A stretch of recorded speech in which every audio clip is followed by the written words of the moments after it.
Welcome to your deep dive. Today we're diving deep into special operations leadership. Not just on the battlefield, though, right? Right. We've got this really fascinating mix of sources, military history, business, even sports. Yeah, shows how these principles can apply almost anywhere. Exactly. And our mission is to figure out what makes these commando leaders so effective no matter what. Like, what's their secret sauce? Yeah.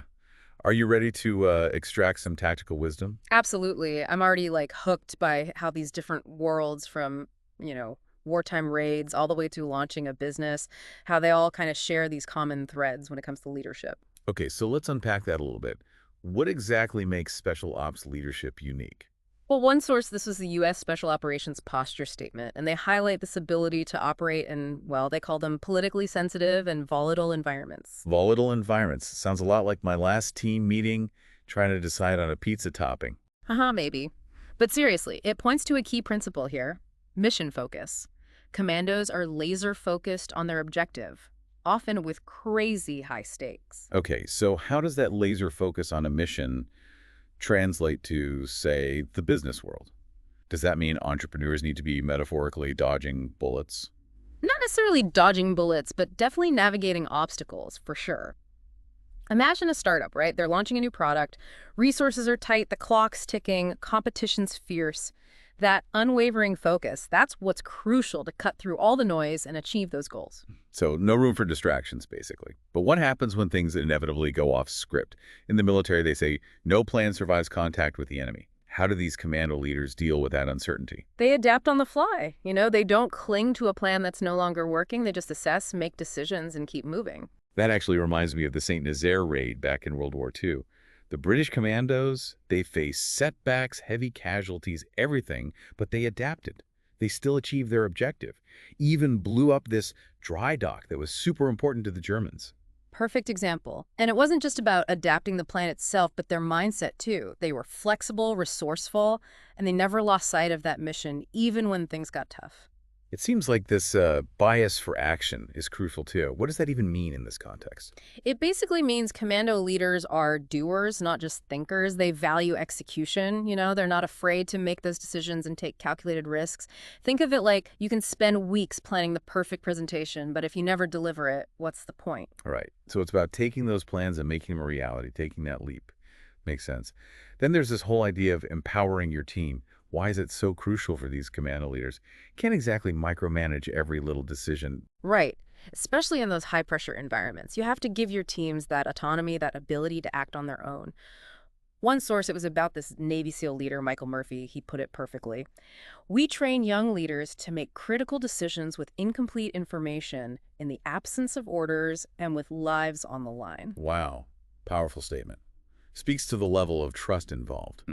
But how do they actually foster that trust and empower their teams? It goes beyond just giving orders, right? It's about creating a culture where everyone feels that ownership, everyone is responsible for the mission's success, and they're trusted to make that right call out in the field. So it's about fostering a sense of responsibility for the whole team. And speaking of teams, the story of that Animo Leadership Charter High School really stood out to me. It's about this school founder achieving these incredible results with honestly limited resources. Yeah. What's fascinating about Barr, the school's founder, is how he used those limited resources as a strength. He built cohesion as a force multiplier. He had inexperienced teachers, students chosen by lottery, no fancy facilities, but he still got every single graduate into college or a trade school. Wait, every single one. How's that even possible? He instilled this strong sense of pride and membership. Everyone, both the students and the staff, they all felt like they were part of something truly special. Ah, so it was more than academics. It was about belonging to something bigger. Did that lead to better teamwork then? Exactly. That collaboration, that support, it just became the norm, not the exception. And all that, it contributed to this remarkably high morale, even with all the challenges the school was facing. So even with limited resources, a strong team spirit can make a world of difference. Okay. And it brings to mind something you mentioned earlier, making the most of what you've got, that whole commando mindset of being resourceful. That's definitely a core principle.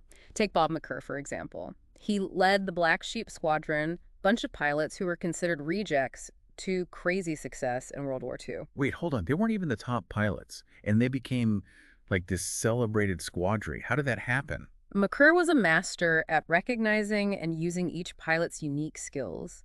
He turned their perceived weaknesses into strengths. They might not have been the best individually, but as a unit, they were unstoppable. Interesting. And then there's the first Special Service Force, the Forcemen, another amazing example of adaptability. Yeah, they were constantly shifting missions, fighting in all these different environments, from the Aleutian Islands to Italy. It's crazy. What's the takeaway for our listener, though? How do we apply this making the most of what you have mentality to our own challenges? It's about realizing you don't always need the perfect resources or the perfect situation to succeed. It's about those creative solutions, maximizing your strengths and not letting limitations define you. So it's not about waiting for the perfect opportunity. It's about making the most of what you've got. And that leads us to another core tenet of Commando leadership, that unstoppable spirit, that never give up attitude. Yeah, it's about that relentless determination no matter what gets thrown your way. We've got some great examples of this. Ray Kroc building McDonald's at 52, Paulo Falea struggling with dyslexia, creating the billion-dollar business Kinko's. They both faced so many setbacks but refused to be defined by them, achieved what others thought impossible. So what's the common thread you see in those stories? It's that refusal to accept defeat. Kroc even titled his book Grinding It Out. It embodies that mentality perfectly. Just relentless forward momentum even when facing all those rejections. It's about having that grit. He literally ground it out. And Orfalea, he could have easily let his dyslexia hold him back, but he found ways to work around it. He built his business on his strengths and just stayed focused on his vision, even when it seemed impossible to everyone else. That's what's so inspiring. What I find fascinating about both of these examples is it's not just, blind optimism. It's about finding creative solutions, adapting. Exactly. And that speaks to another crucial aspect of that unstoppable spirit. It's not just about individual willpower, it's about building that resilience within the entire team. Like the 160th Special Operations Aviation Regiment, the Night Stalkers. Oh yeah, I've heard of them. Weren't they involved in some pretty intense missions? Oh, yeah, for sure. Like during Operation Urgent Fury in Grenada, they were facing crazy enemy fire, their helicopters riddled with bullet holes. But they didn't quit, kept going. They truly embodied their motto, Night Stalkers don't quit. So it's not just about individual grit, it's about instilling that in the entire team. They rely on each other, on their training, to push through. Absolutely. And that brings us to something super important. Winning is essential, but it's not about winning at any cost. It has to be done the right way.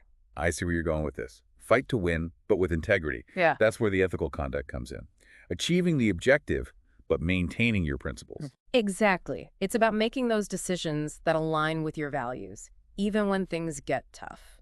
Like that legendary Notre Dame football coach, Knute Rockne. His speech to his team in 1928, that's a classic example. They were losing, but he urged them to play with that same spirit and integrity as their teammate who had passed away, George Gipp. Win one for the Gipper. What a story. It wasn't just about winning the game, it was about honoring their teammate, playing the right way. And then you have the Spartans at Thermopylae making that heroic last stand against this massive Persian army. They knew they couldn't win, but their sacrifice, it bought precious time for the rest of Greece. Yeah, they exemplified fighting for something bigger than themselves, for a greater cause. Then we have a more modern example, Israel Aircraft Industries developing the KFIR fighter jet. Talk about facing immense challenges. Here's this small nation facing constant threats, and they managed to create their own advanced fighter jet. Incredible. It's a testament to their national determination and their ingenuity, refusing to be limited by their circumstances. But there's also a counterpoint. Air Force Major Clay McCutcheon during the Panama incident. Yeah. He refused to fire on what he thought were friendly troops, even when ordered to. That's a powerful example of integrity, even when the consequences could be severe. He trusted his own judgment, his crew, and ended up saving lives. He was willing to put his career on the line to do what he thought was right. Yeah, it's a reminder that sometimes the toughest battles are the ones within ourselves, choosing the right path, even when it's difficult. But how can our listener apply this principle to their own life? It's not like they're facing life or death decisions every day. True, but think about it this way. It's about honesty in everything you do, treating people with respect and not compromising your values for a quick win. That reputation for integrity, it'll pay off in the long run. So it's about building trust, achieving success that you can be proud of, not success at any cost. And I think that's a great place to pause for now. Yeah, I agree. We've covered a lot of ground, from the battlefield to the boardroom, but there's still so much more to explore. We've just scratched the surface of these Commando leadership principles. Stay tuned, because in part 2, we'll be diving even deeper, uncovering more of these actionable insights to help you tackle your own challenges, achieve your goals. We'll see you there. Welcome back to our deep dive into the world of special ops leadership. We've already uncovered some fascinating insights about what makes them so effective. Not just in, like, combat situations. Right. It applies to business and even everyday life. Yeah, those Commando principles like adaptability, integrity, all those things. They can be applied to so many challenges, whether you're leading a team or even just pursuing a personal goal, right? Absolutely. So let's dig a bit deeper, explore some more strategies that our listeners can put into practice. Okay, sounds good. One thing that one of the sources emphasized was staying current. Yeah. Constantly learning to stay ahead of the curve. Yes, that's crucial in today's world. Things change so fast. But I can imagine how easy it is to get caught up in the daily grind and forget to take a step back and just, learn something new. It's easy to get stuck in that rut. Totally. It's like there's never enough time. So how does a leader actually stay current? Does that mean reading every business book out there? Not necessarily about quantity, it's more about being intentional. Even if it's just carving out 30 minutes a day, to read articles or listen to a podcast like this one. Right, or attend a webinar or just talk to a mentor in your field. Exactly. Anything that helps expand your knowledge base. So it's about being proactive, prioritizing that learning even when your to-do list is, a mile long. It is. It's like sharpening your tools. I like that analogy. Yeah. Sharpening your tools. And it's not enough to just take in information. You got to actually apply it, right? You got it. Test new approaches, experiment, and constantly look for ways to improve. So it's about being a lifelong learner, always challenging yourself. It is. I love that. So besides staying current, what else can a leader learn from this commando mindset? Think of it as having like a full bag of tricks as a leader. Okay, a full bag of tricks. I like that. Yeah. So you're saying it's about having like a toolbox full of different leadership styles. Exactly. Remember those 8 leadership tactics we talked about? Mm-hmm. Effective leaders, they adapt. They don't try to, force a square peg in a round hole. Sometimes you got to be direct and assertive. Other times more collaborative. So it's about reading the room, understanding the dynamics, and choosing the right tool for the job. Yeah, being flexible, like a chameleon blending into different environments. And that brings up another crucial point, communication. Especially in those high-pressure environments, clear communication can make or break a team. Oh, for sure. But it's more than just, barking orders, right? Like more. It's about conveying your vision, your goals, your expectations, Yeah. but in a way that people can really connect with. You got to create a shared understanding. So it's a two-way street, active listening Yeah. and being open to feedback. Absolutely. It's about respecting different perspectives, fostering that culture of open, honest dialogue. That's where trust comes in. Yeah. And that goes back to integrity. We talked about integrity as ethical conduct, but it's also vital for building trust, having that open communication, right? Absolutely. When people trust their leader, they're more likely to be open, to share ideas, concerns, all of it, without fear of judgment. Right. Makes sense. If your team doesn't trust you, they're not going to feel comfortable coming to you with, problems or new ideas. Exactly. And that trust, it's built through consistency. Leaders who actually walk the walk, they earn respect. So don't just talk about values, live them. Which I think is a perfect segue into another important topic that sometimes gets overlooked, the well-being of your team. Oh, for sure. Taking care of your team, recognizing that they're human beings, not machines. It's easy to forget that in the heat of the moment. So easy. They have lives outside of work, needs, challenges. So how do these commando leaders actually prioritize their team's well-being, especially in those high-pressure situations? It starts with setting realistic expectations, encouraging breaks, time off, creating a culture that values that work-life balance. Because a burnt-out team, they're not effective in the long run. Right. It's about sustainable performance, not just pushing people to their limits, but making sure that they have the resources to recharge. Exactly. And don't forget the power of celebrating successes, even the small ones. Those small gestures of appreciation can go a long way. Huge difference. Speaking of appreciation, let's talk about rewards and recognition. How do these commando leaders use that to motivate their teams? Well, it's not just about throwing money at the problem, although fair compensation is important, but true motivation comes from feeling valued and appreciated. So it's more about recognizing contributions, making people feel seen and heard and celebrated. Exactly. Commando leaders are great at this. Maybe a handwritten thank you note, publicly acknowledging someone's success, maybe even offering extra time off. It's about finding ways to show that you care about your team and appreciate their efforts. It doesn't have to be some big grand gesture, though, right? No, not at all. It's the thought that counts.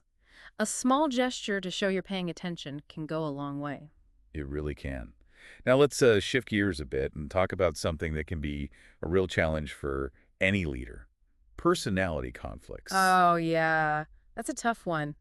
Even in the best teams, you're going to have conflicts, different personalities, communication styles, all under pressure. Right, and ignoring conflict just makes it worse, So much worse. The key is to address it head on. but constructively. Yeah. All the sources we looked at emphasized open and honest communication. It sounds like creating a safe space for people to express their concerns is a good first step. It is. It's not about avoiding conflict altogether. It's about facilitating a healthy dialogue and finding solutions that work for everyone. So more like mediation than trying to pick a winner and a loser. Exactly. And sometimes that means having those tough conversations. Getting a little uncomfortable. Right, but conflict isn't always a bad thing either. It can lead to growth, new ideas. It's about managing it effectively so it doesn't, derail the whole team or damage relationships. Right.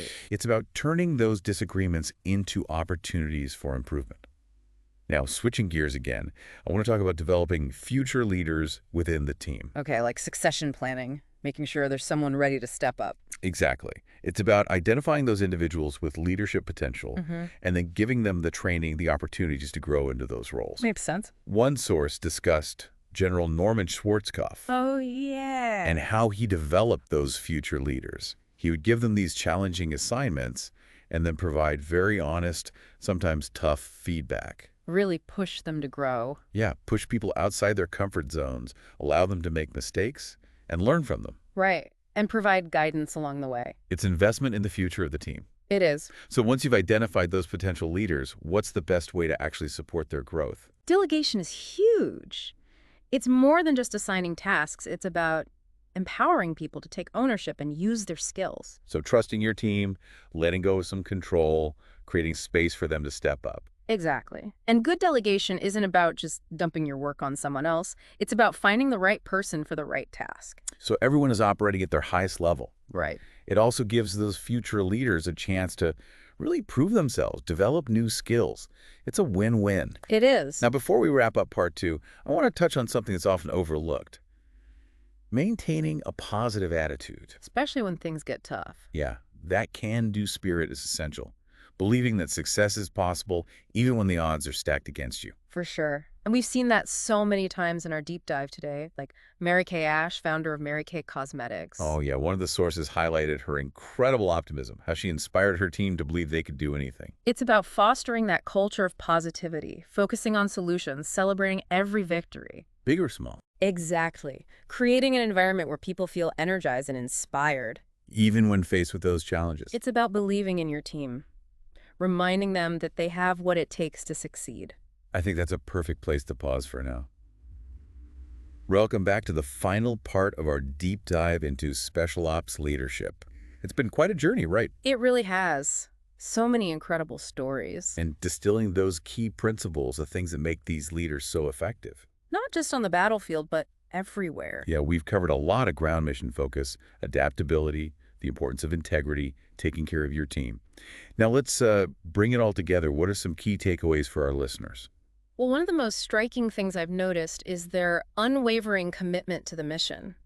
They have this deep sense of purpose that just drives them forward, even in the face of obstacles. It's not just about, checking things off a list. It's about contributing to something bigger. Exactly. Something meaningful. And they instill that same sense of purpose in their teams, too. They do. It becomes more than just a job. Right. It's about being part of something that truly makes a difference.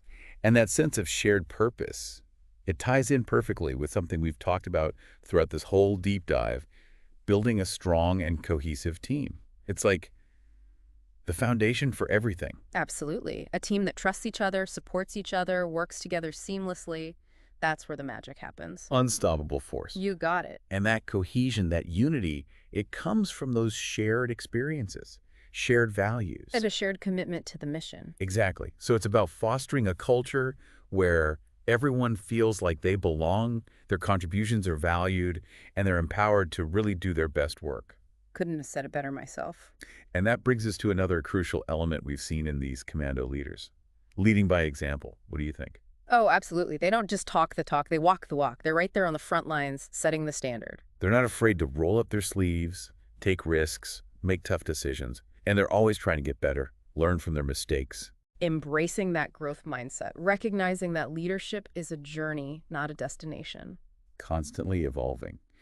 And that leads us to something that's often overlooked, but incredibly important. Humility. Humility. Yeah, you wouldn't necessarily associate it with, leading soldiers into battle or making high-stakes business decisions. True, it seems a little counterintuitive. But true leadership isn't about ego or self-promotion, is it?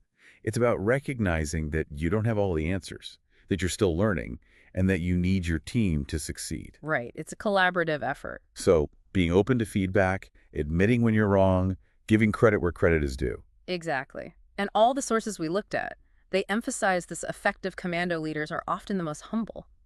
Interesting. It's not about them, it's about the mission, the team. It's about serving something larger than themselves. And that humility is contagious, isn't it? It is. It creates this culture of respect, trust, collaboration. It allows people to feel safe to speak their mind, share their ideas, challenge the status quo. And that's how you get innovation. It's like a paradox. Humility actually empowers the team to be bolder. Makes them more innovative. Now, as we wrap up our deep dive, I want to leave our listeners with a final thought. One of the sources shared a quote from Philippians 4.8 that really stuck with me. Oh, I remember that one. It's a good one. Whatsoever things are true, whatsoever things are honest, whatsoever things are just, whatsoever things are pure, whatsoever things are lovely, whatsoever things are of good report, if there be any virtue, and if there be any praise, think on these things. It's a powerful reminder that leadership isn't just about hitting targets and getting results. It's about building something better, leaving the world a better place than you found it. Exactly. It's about using your leadership to make a real difference. No matter how big or small. Thank you for joining us on this deep dive into the world of special operations leadership. Hope you found it insightful, inspiring, and empowering. We hope you can apply some of these lessons to your own life. Absolutely. Until next time, keep learning, keep growing, and keep leading with courage and compassion.